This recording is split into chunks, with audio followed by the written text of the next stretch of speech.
മുത്തുമണിയറയിൽ ശില്പി തീർത്തൊരാൾ രൂപം, സ്വപ്ന ശില്പി തീർത്തൊരാൾ രൂപം. മോള് വെച്ചേ ഒന്നിങ്ങോട്ട് വന്നേ.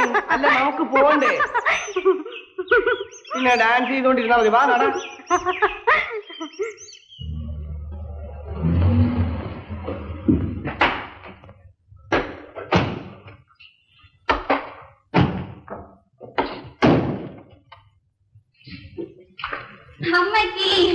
അമ്മച്ചി നിനക്കൊരു എഴുത്തുണ്ട് മോളെ. വല്ലതും കഴിച്ചിട്ട് പോവാണേ. ഒന്നും വേണ്ട.